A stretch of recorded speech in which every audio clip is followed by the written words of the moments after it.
target now in this geopolitical zone, the southwest geopolitical zone, our next target, and you know we are good in hitting the target. That is Osun State and Oyo State.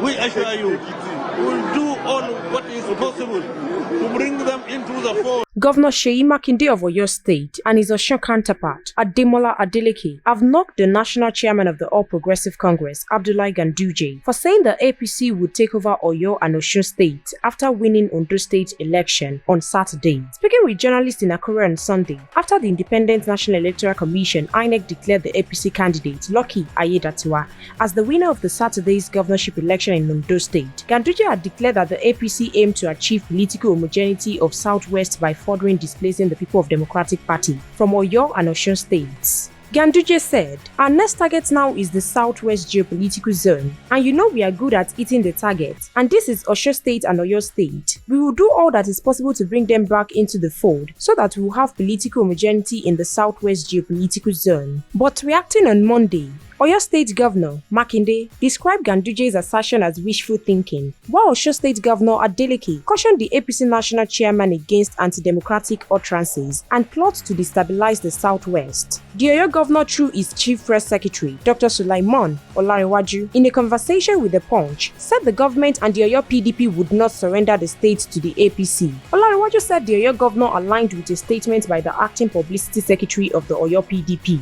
Michael Ogunshina, who tackled Ganduje over the takeover plot. Ogunshina, in his statement, said it was unfathomable for the APC to believe that the people of Oyo State would abandon the oasis of peace, ease, and good governance under the Makinde government for devastation, pain, sorrow, and tears.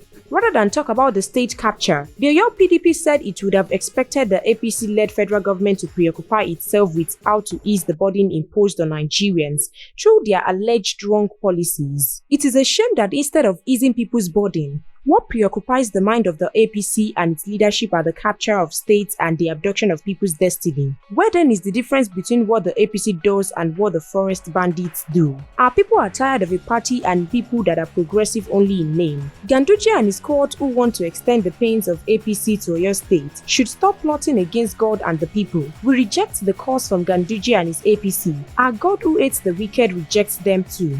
Speaking with Punch correspondent, Makinde, through his chief press secretary, Sulaiman Olarewaju, said the party spoke his mind. On his part, Adeleke, in a statement signed by his media aide, Olawale Rashid, said the APC national chairman's position contrasted sharply with Tinubu's democratic credentials. As a well-read politician, one would have expected Dr. Ganduje to know that electoral contests depend mostly on local indexes and factors, and what is obtained in Edo and Ondo are surely different from political facts on the ground in Osun State. Local permutations, grievances and interests indicate how people vote rather than superimposed force. Osun State is the cradle of Yoruba people, where political freedom is cherished and where resistance to electoral fraud is a strong tradition. Ganduje is a threat to democracy, an insider enemy of President Tinubu. Stay tuned to NaijaNews TV for more news updates.